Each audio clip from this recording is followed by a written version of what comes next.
आपने मेरी जान बचाई, आपका बहुत बहुत धन्यवाद, वरना राखी मेरा इंतजार ही करती रह जाती। अमर जी, क्या आपको रात की बात बिल्कुल याद नहीं? मैंने पूछा। क्या मतलब, कौन सी बात? अमर बोला।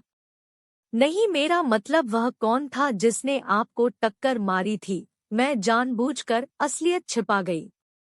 नहीं माधुरी जी, मुझे कुछ याद नहीं आ रहा, दिमाग पर जोर डालते हुए अमर बोला। हाँ, अगर आपको तकलीफ ना हो तो कृपया मेरी वाइफ को फोन कर दीजिए, वह परेशान होगी। अब मुझको अपने चारों ओर अंधेरा दिखाई देने लगा।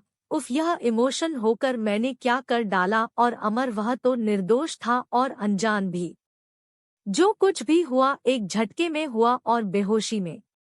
अमर की हालत देखकर मैं उससे कुछ कह ना पाई, पर अब जैसे तैसे मैंने अपने को संभालकर अमर के घर फोन किया और उसकी पत्नी के आने पर उसे सब कुछ समझाकर अपने घर लौट आई।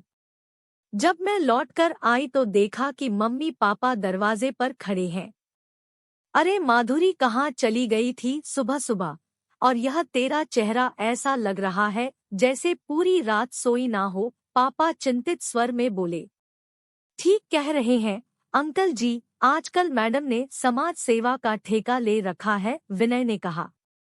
चलो, मैंने तो ले लिया, पर तुम तो लड़के होकर भी नजरें छिपा गए। किसी को मरने से बचाना गलत है क्या पापा? उसके बाद विनय और मैंने मिलकर पूरी बात बताई और ढूंढा तो वहीं पास में अमर की गाड़ी भी खड़ी मिल गई। बाद में मैंने अमर के घर वालों को फोन करके बता दिया तो उसके घर वाले आकर ले गए।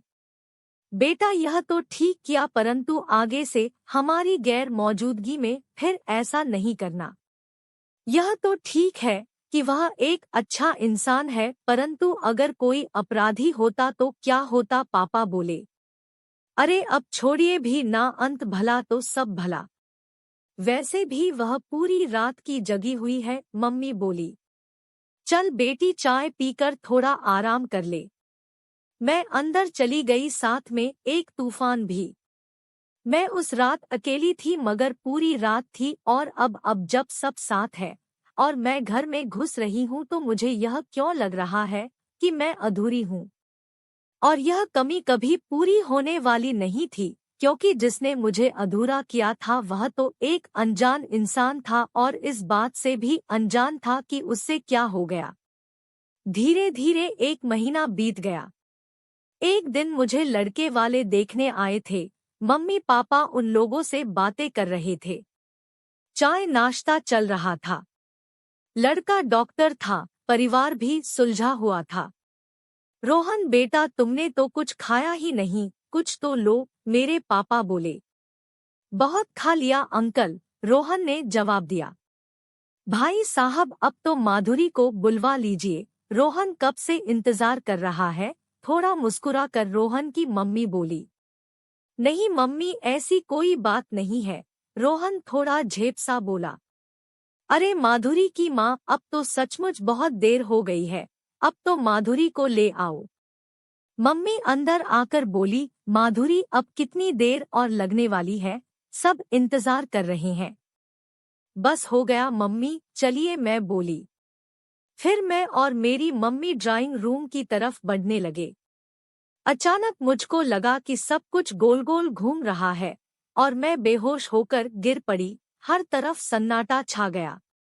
क्या हुआ? मेरे पापा और सब लोग मेरी तरफ बढ़े तो रोहन बोला कि ठहरिए अंकल, मैं देखता हूँ। मगर उसने जैसे ही मेरी नज़र देखी तो उसके चेहरे के भाव बदल गए। हर कोई जानना चाहता था कि क्या हुआ। रोहन ने मुझे उठाकर पलंग पर लिटाया और फिर मेरे चेहरे पर पानी की छींटे मारी तो मुझे थोड़ा होश आया। मैंने उठने की कोशिश की तो वह बोला, लेटी रहो। मुझे क्या हो गया अचानक पता नहीं, मैंने कहा। कुछ खास नहीं, बस थोड़ी देर आराम करो, कहकर रोहन ने एक इंजेक्शन लगा दिया। अब सबको बेचैनी होने लगी, खास तौर पर मेरे पापा को। वे बोले, रोहन बेटा बताओ ना, क्या हुआ माधुरी को? कुछ खास नहीं अंकल, थोड़ी कमजोरी है और नए रिश्ते को लेकर टेंशन तो हो ही जाती है। अब सब कुछ ठीक है। क्या मैं माधुरी से अकेले में बात कर सकता हूँ? क्यों नहीं, मेरे पिता बोले। मैं कुछ असमंजस में थी, सोच रही थी कि क्या हुआ, तभी कमरे में रोहन ने प्रवेश किया। उसे देखकर मैं कुछ सकुचा कर बोली, पता नहीं क्या हुआ रोहन जी, बस मैं कमरे में आई और सब कुछ घूमने लगा और मैं बेहोश हो गई। क्या तुम्हें सचमुच कुछ नहीं मालूम माधुरी? रोहन मुझे गहरी नजरों से देखते हुए बोला। आप तो डॉक्टर हैं, आपको तो पता होगा कि मुझे क्या हुआ है। क्या तुम मुझ पर भरोसा कर सकती हो? रोहन ने कहा। रोहन जी, ना तो मैं आपको अच्छी तरह जानती हूँ और ना ही आप मुझे, फिर भी मैं आपके ऊपर पूरा भरोसा कर सकती हूँ। तो सुनो, तुम प्रेग्नेंट हो, रोहन ने कहा। मेरे सिर पर जैसे आसमान गिर गया हो। मैं समझ नहीं पा रही थी कि उस दिन की एक छोटी सी घटना इतने बड़े रूप में मेरे सामने आएगी। मैं आंसू भरी आंखों से रोहन को देखती रह गई और मैं सारा घटनाक्रम, अमर का एक्सीडेंट, वह बरसात की रात, अमर का समागम, सब मेरी आंखों के सामने तैर गया। कहाँ, कैसे, क्या हुआ, तुम मुझे बता सकती हो? बेशक हमारी शादी नहीं हुई, पर मैं तुम्हें धोखा नहीं दूंगा, उस धोखेबाज की तरह जो तुम्हें मझधार में छोड़कर चला गया। नहीं, वह धोखेबाज नहीं था रोहन जी, मैंने थरथराते हुए कहा। फिर यह क्या है, जरा बताओगी मुझे? राहुल ने कुछ व्यंग से कहा। मैंने रोहन को पूरी बात बताई, फिर बोली, मैं तो इसे एक हादसा समझकर भूल गई थी, पर यह इस रूप में सामने आएगा सोचा भी ना था। अब क्या होगा राहुल जी? कुछ नहीं होगा, जो कहता हूँ ध्यान से सुनो, सामान्य होकर बाहर आओ। रोहन बाहर आया तो सब इंतजार कर रहे थे, खास तौर पर मेरे पापा। हाँ रोहन जी, कहिए, क्या फैसला है आपका? मुझे लड़की पसंद है पापा जी, रोहन मुस्कुराते हुए बोला।